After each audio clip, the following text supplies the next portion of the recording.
This is a News 6 special report. I am so angry. I mean, I just, I hope we retaliate. That's all I hope. I mean, it's so awful. Emotions run high among Northlanders whose loved ones were in New York. Good evening. We'll head back to NBC in about 30 minutes for more national coverage. But first, the aftershock of the attacks are being felt by many Northlanders tonight. Many local families have loved ones in New York and Washington, D.C. who still haven't made it home. Jana Katsuyama has been speaking with some of those affected. Jana, how are they doing so far? Michelle and Mark, the past 2 days have been very tough for Northlanders with family and friends in New York or in Washington, D.C. Everyone I spoke with today says their loved ones are safe. Many have found a way home, but for one Duluth woman, the waiting isn't over yet. Her husband is still stranded in Manhattan tonight, and the emotions she felt last Tuesday are still with her. It was really early. I mean, I'd just taken my son to school and walked in the door and, it was on. That's when Susan Phillips saw the attacks and thought of her husband, Tony, who was in New York on business. It was a while before Tony called me and then said that, he was fine, but he was sitting in his office and he literally looked out and saw the second plane and he watched the World Trade Center just go. And then he said, well, if Ronnie, who is his cousin, went to work today, he's not here anymore. Fortunately, Tony and their cousin were safe, but they couldn't escape from the devastation. Susan's husband had been staying in their New York apartment more than 40 blocks from the World Trade Center. He spent the night there with their stepson. He could just smell. The smell was just so awful. I mean, it was all the burnt smell. He said it's like if you have a fire in your house or something, but the whole city smelled like that. The wind had shifted and it was coming up that way. And, my stepson has asthma, and, it just was awful just to be there. And Susan says that wasn't the end of the sickening fear. Last night, when they had the bomb threat at the Empire State Building, that's just blocks from the apartment. Susan is from Eveleth and says they moved to Duluth for a better life, but the attacks have changed everything. Our whole lifestyle is based upon being able to fly to New York and do business and be able to live here and have the best of both possible worlds. And, it won't be like that. It won't be as easy to fly ever again, so I just don't know how this is all going to affect, this style of living. And the attacks may also have changed Susan. While she's always been a pacifist, this has stirred up deep emotions. I am so angry. I mean, I just, I hope we retaliate. That's all I hope. I mean, it's so awful. Anger, fear, sadness, and also relief are some of the emotions Northlanders are feeling right now as they try to sort through this emotional aftermath of the attacks. But people also say that it is really pulling their families closer together, which is a very good thing. Mark and Michelle. Jenna, does Susan know when she'll be able to see her husband again? Mark, she says he is scheduled to fly back on Saturday, and they're just hoping everything goes smoothly with the flights. Susan says she'll just be very relieved when she and her son can go up to her husband, Tony, and just give him a hug. Well, Jenna, you mentioned that the internet has been important for many families.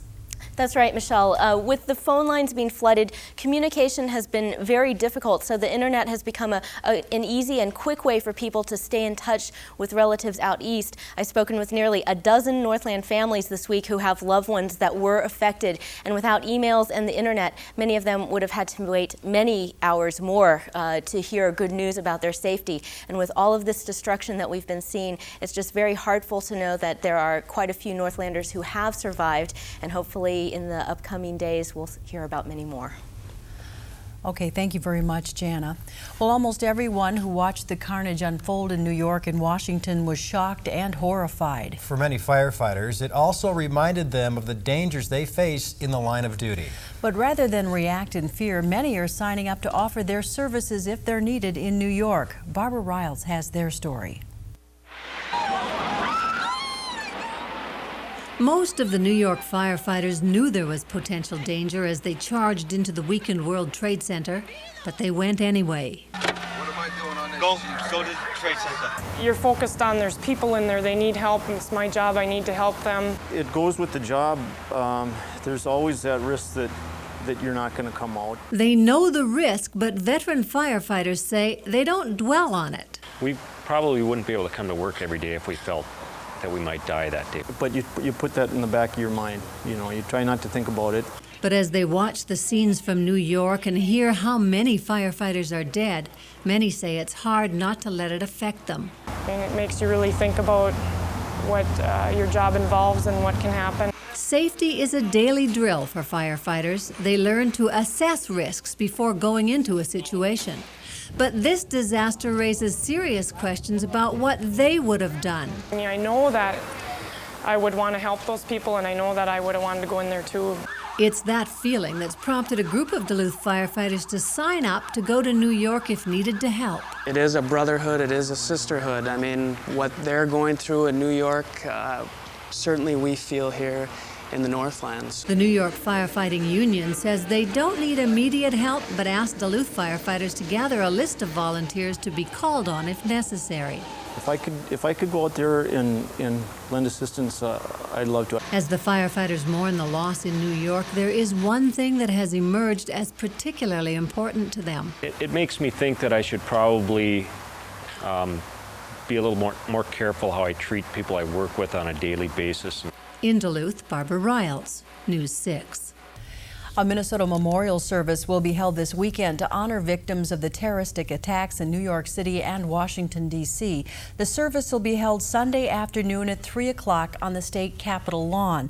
The service will offer Minnesotans an opportunity to come together and remember those who died in this terrible tragedy. In Spooner, Wisconsin, there will be a school and community gathering for students and community members. The 3 p.m. event will be an observation of coming together during this time. It'll also offer an opportunity to show patriotism to the United States. Everyone is encouraged to attend tomorrow's event. It'll be in the gym at Spooner High School. The outpouring of support from people all over the U.S. has been tremendous. And it will likely get stronger through the weekend. There are several tributes being planned. Ben Sanger joins us now from Duluth with more. Ben? Mark and Michelle, I'm actually standing at the site of a prayer service that will be held in Duluth tomorrow. This is the Civic Center area, kind of nestled in between the city and the county buildings here. Now, the public gathering is sponsored by the city of Duluth, and it will be part of the National Day of Prayer and Remembrance. President Bush is asking all Americans to use their lunch hour to attend services and to pray for the victims and their friends and families at this time. That tribute begins at noon tomorrow. Now, we also received word of another interesting tribute by email today, actually. A large, it seems almost anonymous group of people is asking everyone to wear red, white, and blue tomorrow, and that word has been spreading pretty fast. Even some businesses like U.S. Bank have already asked their employees to take part in that. And word is also circulating about an impromptu candlelight vigil tomorrow night. You're being asked to step out of your home, your workplace, your car, wherever you are around 6 o'clock Central Time and light a candle. The message there is to show that we stand united as a nation and that we will not tolerate terrorism. Many people have told me they plan to take part in one or more of these tributes as a means to show their support and to cope during this emotional time.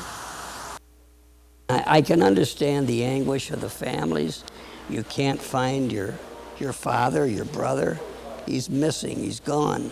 How do you cope with this? Sometimes I feel like crying. I know that I was very, very upset. And the tears were starting to come, and I said, hey, we got to get tough. And prayer is going to help. A couple more notes about tomorrow's service here at the Civic Center. In case of bad weather, it will be held indoors in City Hall in the Hall of the Mayors. And also for students, so we've learned that some colleges, some high schools are letting students out to attend various services around town, so you're asked to contact your school leaders or your professors to see if that's an option for you. Mark and Michelle? Ben, do we know how many people are expected to attend the service there?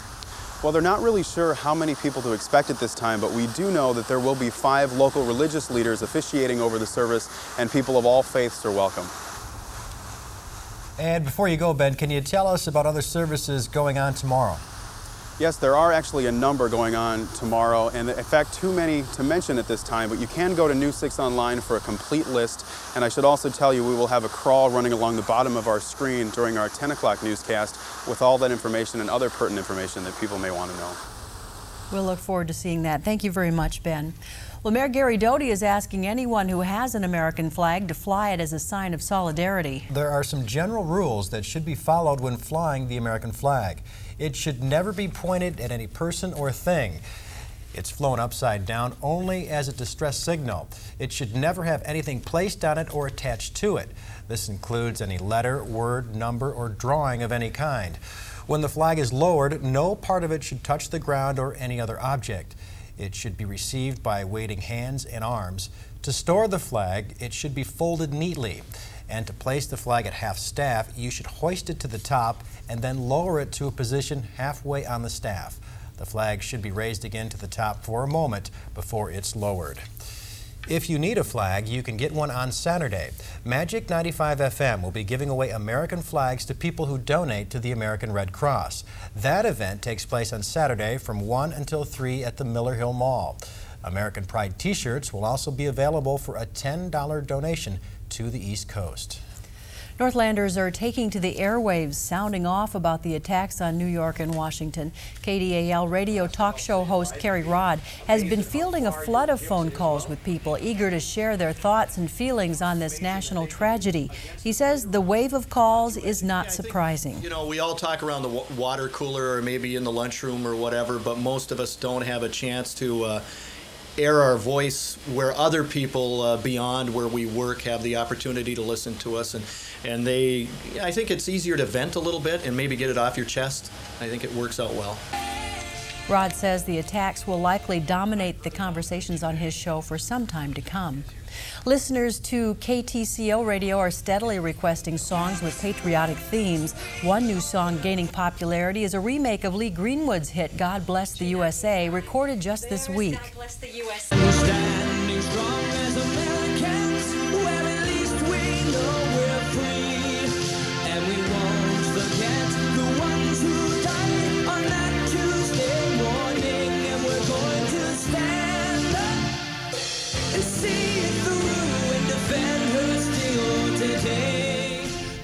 KTCO is also offering free U.S. flags for anyone who stops by their studio on Central Entrance. 2 Northland elementary schools are doing their part to help in the relief efforts.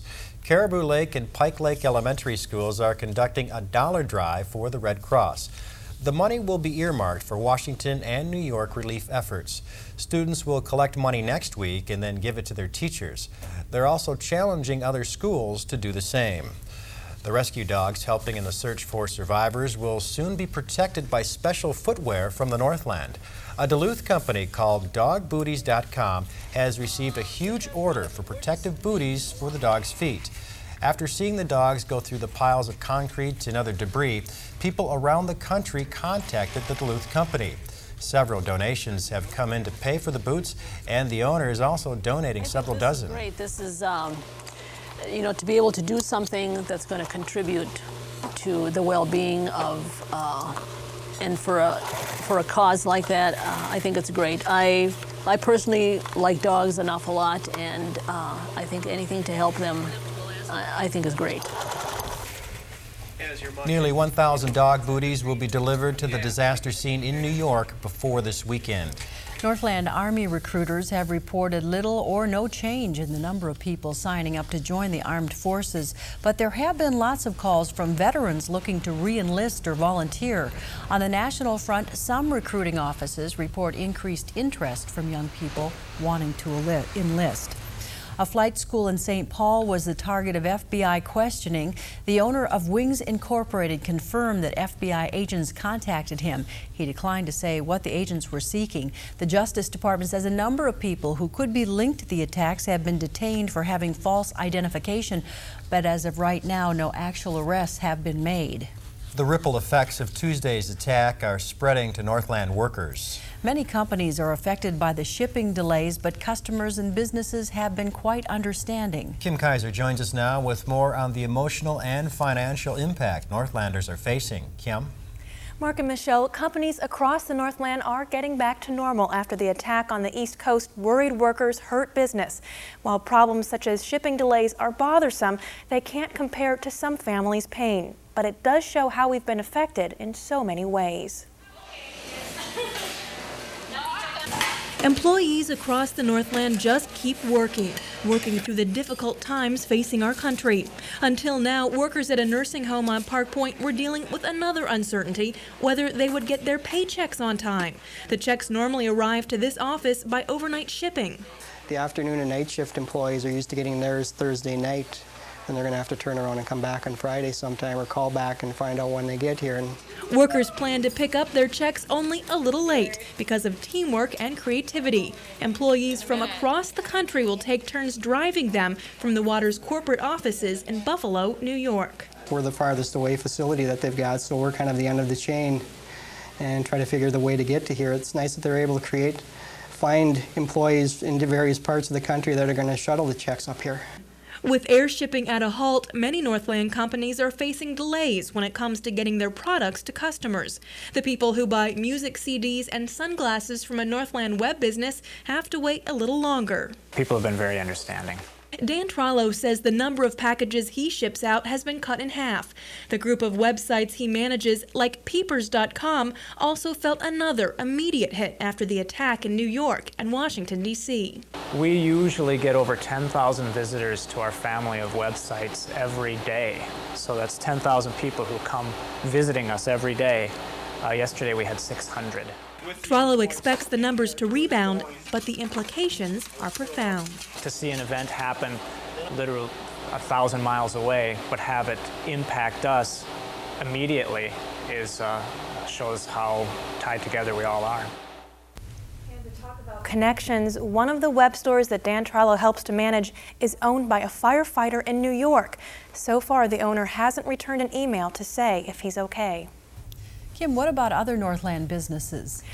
I've spoken with folks from local hospitals, real estate agencies, and manufacturers. They all say they're handling any shipping delays just fine. They feel fortunate if that's the only problem they have to deal with after Tuesday's attack. All right, Kim, thank you. Air traffic is slowly beginning to resume. Northwest Airlines announced it will operate a limited number of passenger flights beginning at 6 o'clock tonight. Increased security measures will be in place. The FAA has banned all knives, and curbside check-ins will no longer be allowed. Children under 18 cannot fly alone, and all pets will be banned until next week. The airline expects to resume the majority of its scheduled flights by tomorrow, but spokesmen are urging customers to call ahead to check on the status of their flights. If you have tickets for air travel tomorrow, the airlines are giving customers a break. Local travel agencies are getting calls from Northlanders with many concerns. If you don't want to fly right now, the Abbey Travel Agency says the airlines will offer refunds. They will refund tickets for traveling through tomorrow. After that, it's under normal change fees of $100 per ticket. There is some lenience, so you want to check with your travel agent as far as traveling next week. If you do plan on flying, expect major delays at the airports and check in as early as possible. The Army Corps of Engineers is allowing foreign ships to come through the Soo Locks once again, but the ships have to stop for inspection before moving into the Great Lakes. Heightened security remains in effect in the port of Duluth Superior. The Seaway Port Authority expected 8 vessels in the harbor today. Several foreign ships are in the Twin Ports filling up with grain. A German cruise ship, the Columbus, won't be arriving this weekend as scheduled. More sports cancellations to pass along, and Tom Hansen joins us now with that story. Tom. Mark, Michelle, sports organizations have decided that playing would not be the right thing to do this weekend. Nationally, just about everything's canceled. However, locally, all high school and some college teams will be in action. Nobody has contacted us about canceling local high school games. The Minnesota State High School League has left it up to individual school districts whether to hold contests or not. News 6 Sports contacted the Duluth Superintendent's office, and all events are on as planned for Duluth teams. But nationally, most events are off. Now, Major League Baseball has canceled now through Sunday, but Commissioner Bud Selig says they will play starting on Monday. And the NFL will not be playing this week. It's a statement from the commissioner that we in the National Football League have decided that our priorities for this weekend are to pause, grieve, and reflect. It is a time to tend to families and neighbors and all those wounded by these horrific acts of terrorism. We understand those individuals in sports who want to play this weekend. We also empathize with those who want to take the weekend off and resume their personal lives and professional careers next week. We strongly believe that the latter course of action is the right decision for the NFL. On Sunday, September 23rd, the NFL's players and coaches will return stronger than ever and resume our playing schedule. The decision on whether to reschedule this weekend's games or play a 15-game regular season schedule is under consideration and will be announced as soon as possible. That statement was just distributed to our teams and to the news media. And again, as he said, no decisions have been made on when or if they'll make up those NFL games. The CFL has also decided to call off action for the weekend as well. Other cancellations in sports, the PGA, NASCAR, NHL, and the Badgers went ahead and canceled their game, and now the Big Ten has as well, so no Gophers. Also, Indy Racing League is canceled, and now Major League Soccer has as well. All UMD events have been postponed, and even the UMD Skate-a-thon with the Bulldogs set for Saturday, that has now been postponed.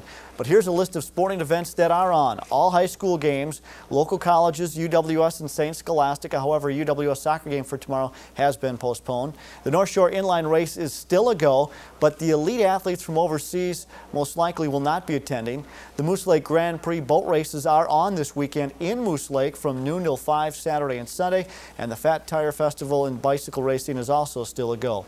And some good news, some DTA bus drivers are happy today. 10 DTA employees will be assisting with the 2002 Winter Olympics in Salt Lake City. Of course, those games will be right here on NBC. And Mark Michelle, as you can see, most national sports are off, but locally, high school is still on. One other thing, the UMD football game will be made up on Monday night at Greg's Field, same time at 6 o'clock. Mark, Michelle? All right, a lot of change is happening, and I know Tom will keep us posted.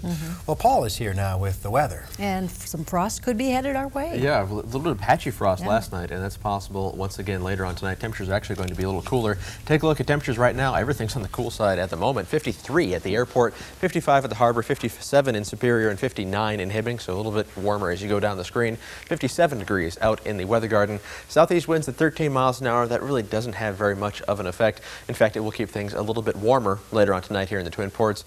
Dew point is low, and that is going to drop as well, and the winds will drop later on tonight. The pressure very high, 30.44 inches. That center of high pressure almost directly overhead. Once it moves overhead, our winds will die down.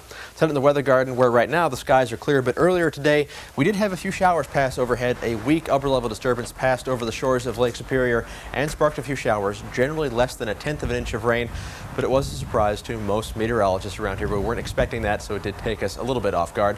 Weather watcher temperatures across the region today, mostly in the 50s, but a little bit warmer in some spots farther away from Lake Superior. 65 degrees in Sawyer is the warm spot as far as high temperatures, and right now temperatures range from a high of 61 degrees in Aiken down to 48 degrees already in Silver Bay, but most places are in the 50s. Take a look at temperatures across the rest of the country. You can see the pattern setting up where we have a dividing line, especially in the daytime hours. You can see this pattern where we have warm air pushed off to the south and cool air locked in up to the north. Temperatures go from the 80s to the 50s very quickly. This is right where the jet stream is, almost cutting the country in half from north to south. And right along this jet stream, we do have showers and thunderstorms that are developing, stretching from Montana all the way down through Iowa and Illinois. And a cold front is approaching the New York and Washington, D.C. areas. Also, we have a tropical storm. Tropical storm Gabrielle has formed off the west coast of Florida. Now, unfortunately, we're not really sure where this is going to go in the long term. The short term, it's going to make landfall on the coast of Florida. But in the long term, it's possible that this might ride right up to the eastern seaboard towards Washington, D.C. and New York. Hopefully that won't be the case. It's going to be about 6 days or so before that happens. There's plenty of time for that forecast to change. Talk about the New York area. Here's Manhattan Island right here. There are showers and thunderstorms moving through northern Pennsylvania and starting to push into southern New York right now. It looks like the bulk of the action is going to pass off to the north of New York City, but I think we are going to see some showers and thunderstorms for the New York area as search and rescue efforts continue. A brief shower would be nice because it would settle down some of the smoke, really the toxic smoke that has been billowing up from the remains of the World Trade Center. But this much rain would just make things very slippery. There's all that ash and soot laying on the ground. And any rain is going to make things very treacherous, even more treacherous than they are right now for search and rescue efforts. So we'll just have to keep our eyes on that and hopefully just hope for the best. Showers are forming right now, as we mentioned before, out in South Dakota. As this pushes its way towards us, it's kind of uncertain right now what the pattern is going to be. It's going to try to work into the north end, but that area of high pressure is in control. two different scenarios are going to set up. The first possibility is that the high pressure will weaken and showers and thunderstorms are going to come very, very close to the Twin Ports and probably affect southwestern portions of our viewing area with some possibly heavy rain. But right now, I think the most likely scenario is that the high pressure is going to remain in control and keep this rainfall pushed farther off to our south and west. Either way, we are going to see increase in clouds tomorrow afternoon and the possibility of some rain Saturday morning for the inline marathon. Tonight, there is a frost advisory in effect. Temperatures dropping down into the 30s, even here in the Twin Ports, but I think we will stay just a little bit warmer thanks to the influence of Lake Superior. Tomorrow, it is still going to be cool. Temperatures right about where they were today in the upper 50s for the most part. Increase in clouds in the afternoon and evening hours. Chance of showers Saturday morning and Friday night as well. Temperatures gradually warming up back close to normal. 65 degrees is the normal high temperature. Next week, chance of rain Monday, Tuesday, and Wednesday. A series of disturbances passing overhead. Again, we will refine that forecast as next week draws nearer. Mark and Michelle. All right, thank you very much, Paul. And thank you for staying in touch with us. News on News 6 tonight. We'll be back at 10 o'clock for complete Northland coverage of the attack on America. NBC will continue coverage until then, but first, we look back at the events of the past 2 days. Good evening. Everybody's clinging to what they can cling to right now. A lot of people are still in disbelief of what happened and how it could happen to us.